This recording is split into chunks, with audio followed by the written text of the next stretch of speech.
record, so we can record all the videos. That means that people can watch them back. Okay. So I hope you don't mind. Okay. Like if you don't want to be recorded, I'm quite happy if you just want to contribute later on. But that's also fine if you want to just speak up as well. That's fine with me. I'm just going to share my screen with you. Yeah.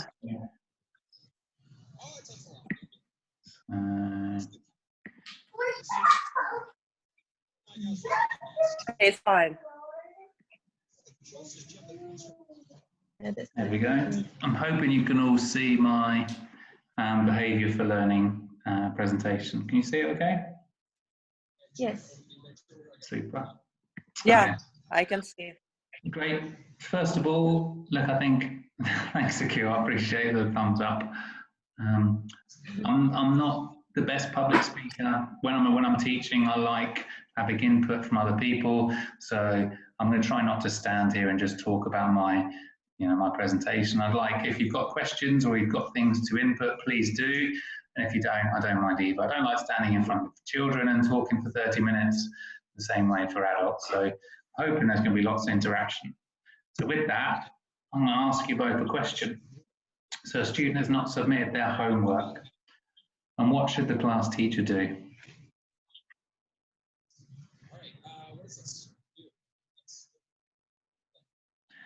So if a student has not submitted their homework, what should the class teacher do?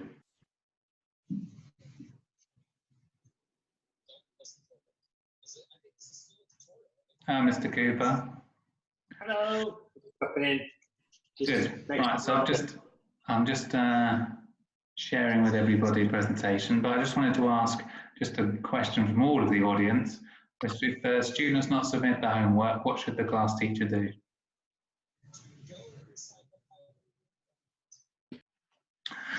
Are you asking me? Yeah. Absolutely, yeah. Ah, okay. Can be asking the student, check with the student why it's not done or something? Yep. Absolutely, should definitely check with the student.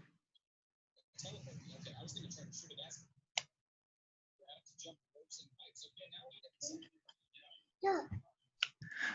Good. Well, I mean, I'm quite happy to tell you what I think and what the school thinks.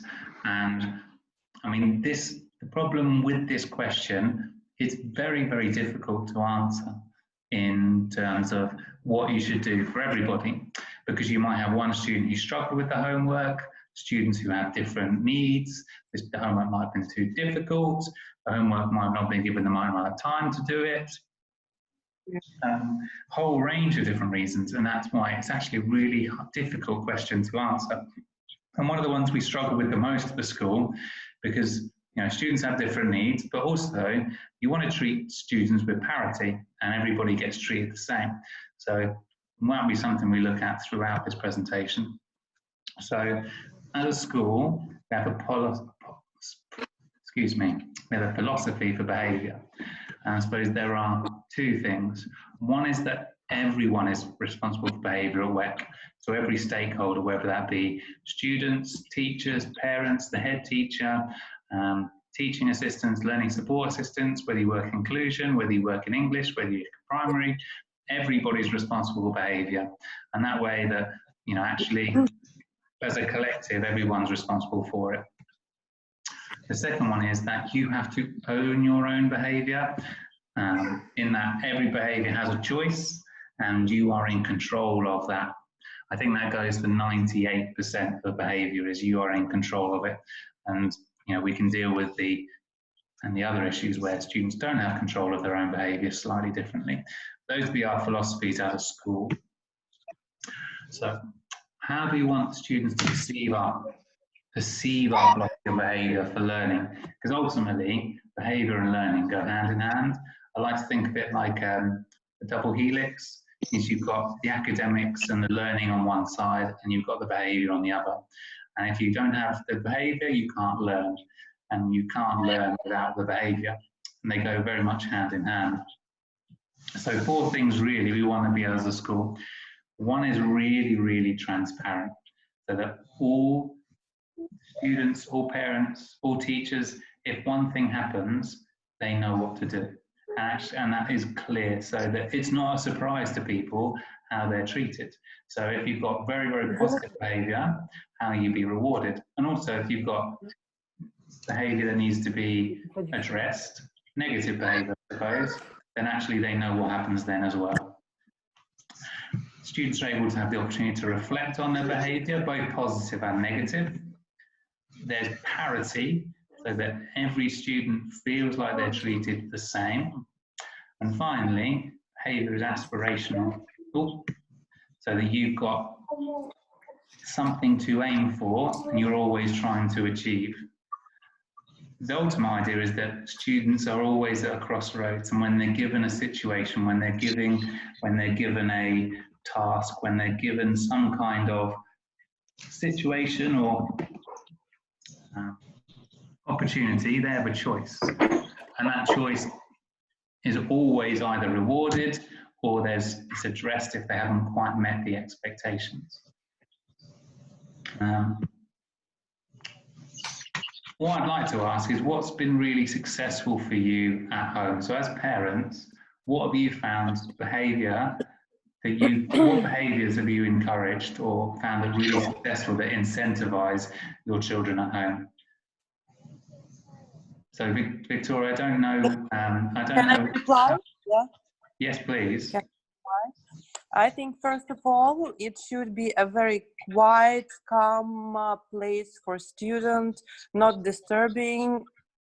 Time, like I have two kids, one small one, almost 2 years old. So the bigger one is 9 years old. So its circumstances could be like always pushing or something like this. So it should be quiet place for doing home assignments. Then not pushing to do it. Maybe it's difficult. You have to request, you have to check, or something happened, something like this.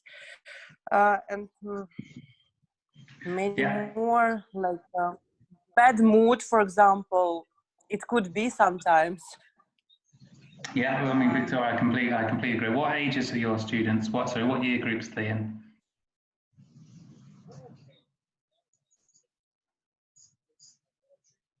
Victoria, what year group are your students in? No, you mean no, I don't have students. Oh, sorry, your children, I mean. I was a student. What year group are your children in? Again, please, the question, I don't hear you properly. Sorry, which classes are your children in? Which class? Okay, Yeah. 4B. 4B. Okay. Akil, what about you? What classes are your children in? Oh, she's in year 10. Year 10. All right. Yeah.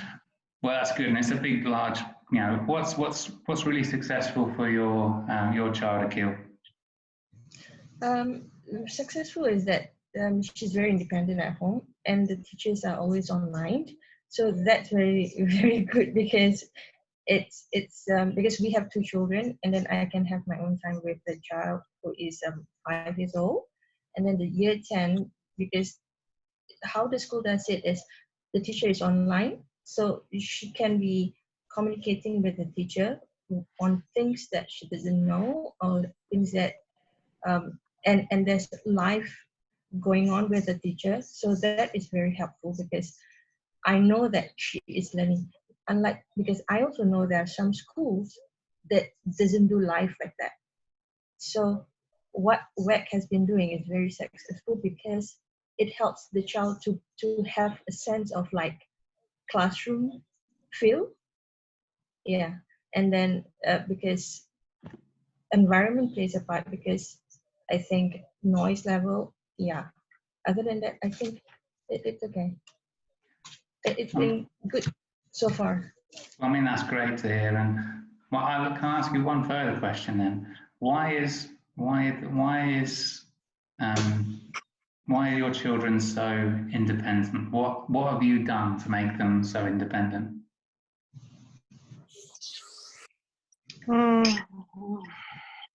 I think it's how it has been from school. The timetable is being followed. because of the timetable. The timetable is there, and then she comes as if it's in school. So that how it's disciplined. I think without that timetable thing, I think it will be a bit not successful, because they would be on time, on target, and then things are not going to follow through. So yeah, I think that is how it becomes successful. And then on our home, we make it a part that we try not to intervene and not to disturb during the school hours. And yeah, so far it's been like that. All right, that's really nice to hear. I think that's really positive. I guess for us, what we really want to have is these 4 things, is to be really transparent, give the students opportunity to look back on it, everyone's treated the same, and they have aspirational targets to meet. Whether you'd, I suppose maybe some advice to you all, and we give to all parents, is that we'd like our students to be as transparent with you as they are with us. So, please ask them, how are you doing in your subjects? What did you learn today? And particularly looking at, what we do online, so that the student can share it with you. Reflection is enormously important, and to encourage students to really share with you and really look, ask them about it whenever you can. How did you get on today? What did you learn? In particular, what lessons did you really enjoy, and what can you teach me? Parity is so important, so treating everyone the same. But what I really like is making students aspirational, giving them targets to meet at home. If you can say, look, this is your working hour, this is your time to complete your work, and if you complete all of your work by 7 o'clock, or if you set those time limits, or you set those goals, you give them a reward. And I want to share with you some of the things that we do as a school to reward our students. Here we go. I'm just going to move through. So in primary school, we use class dojos. Class dojo is a way of online parents and students being able to see how well the students are doing. So each student has a dojo, it's called a dojo, I suppose, a little emoji, and they get to choose it. So here you've got some examples. Dave, Jeremy,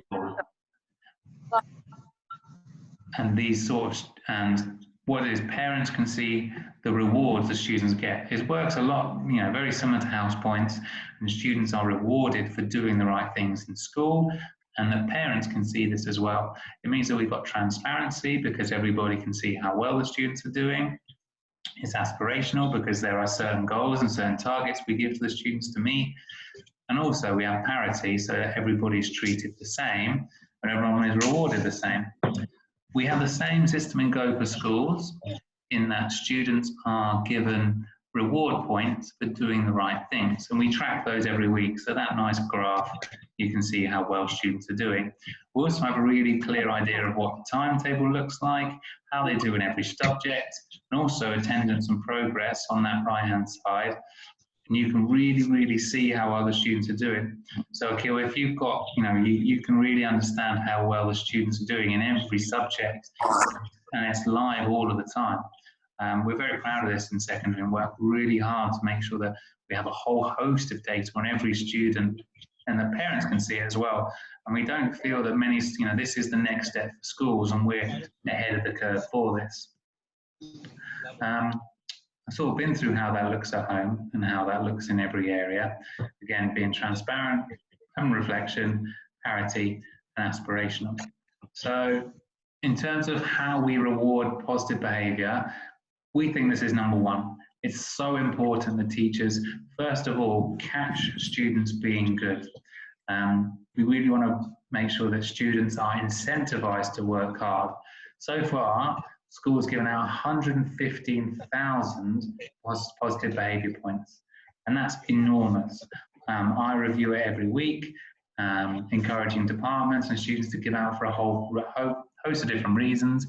Actually, this gives students aspirational targets to say, I'm doing the right thing, reward me for it. we have 24 positive points for every 1 negative. So on average, students get 24 recognised for being positive and 1 for being negative. That's the average ratio for students. Our house point leader has 402 house points. And I'm going to share with you how we give out those things. The main idea is we want students to have a goal. We want them to try and do well. And we want them to be really clear on, you know, what direction they're going, how to do well, and how we reward them for it. So we give out, in the planners, we choose this at the start of the year. So we give out house points in 4 different areas. We give out for how organised the students are, how well they attend school, whether they bring their equipment. We have a learner profile, so they get house points in each lesson for being team workers or risk takers or whatever area the lesson is. We also have above and beyond, so doing well in key assessments or ECAs. And then we also have them within the curriculum, so doing well for expected work in class, at home, or just trying really, really hard. And the students know all this, and we have this broken down on Go for Schools and in Class Dojo, and this is in the planners, so that, you know, if students recognise that if they do what they need to, they're given the right incentive, they're given rewards for it. These house points eventually add up to be able to do certain things at the end of the year. So we have mathematicians of the month, English or science member of the month. So in each subject, we give out rewards for those students. We have head of key stage heroes, so they get rewarded in their key stage. House winners, if they win, for example, if you're the best in Onyx or the best in Ruby, you get rewarded for that. And we reward attendance and punctuality in each form. And the big one is at the end of your awards evening, we reward the best house points, so the students with the highest house points with, you know, school recognised rewards. We also make sure that the house points lead to something positive, so having trips outside or school pantomimes or talent shows. And if the students get enough house points, they can attend those. We had 92% of students reach their target for house points. And it was, you know, we want to make sure that students are rewarded for the positive and they can see an end goal for it. And catching students being good is the main philosophy behind our positive behaviour. Right, I've talked for 7 minutes there, that's too long. So is there any questions or anything I missed or anything about positive behaviour you'd like to say?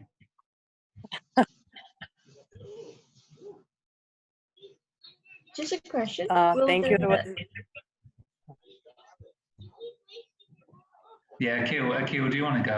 I know you both spoke at the same time. Yeah, so will the end of the year awards still be going on because there's no more physical school? So that's true, and we're looking at ways to be able to change that. So we've changed things a little bit because of distance learning.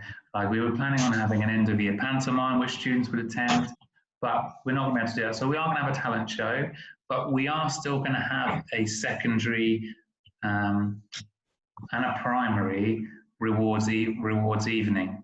And we're still going to recognise those students. So, you know, whether learning happens at home or happens in school, we're still going to have those big events at the end of the year and recognise those students because, you know, they're doing just as well at home as they are in school in most places. So we're still going to recognise them, and we have got solutions, and we have still got those things in place. So watch this space, but definitely we're still going to have those things happening. okay, because that is one of the motivation factor that is going on here, because at home we have a redemption reward system where she hits a target of what, like recently she was a duty of the week, and then she could receive a redemption that we have a chart at home. Okay, if you receive this from school, this is what you can redeem this much of item, or, you know. So she is right now looking forward really to the end of the year. What a lovely system that is. And I tell you what, that is just proof of how well we're doing with behaviour, in that, you can trust us to give out house points for all the right reasons, and you've got your own reward system linked to that. And I bet that's really, truly motivating. And that's why your student is probably, sorry, your student, I say that all the time, your child is so independent. What a lovely, lovely thing. Can I ask you a question? What are the rewards you've got? Okay, her reward is a bit big. So she chooses things like shoes or some Sephora rewards, like, or she can go to Kinokuniya and get a voucher of, like, it depends, like TT of the week she gets a 300 voucher. Yeah, and good. then, And then the students should, sorry, I say students, the children should choose their own reward, because that's what's most motivating, really. What a lovely, lovely system. I love that.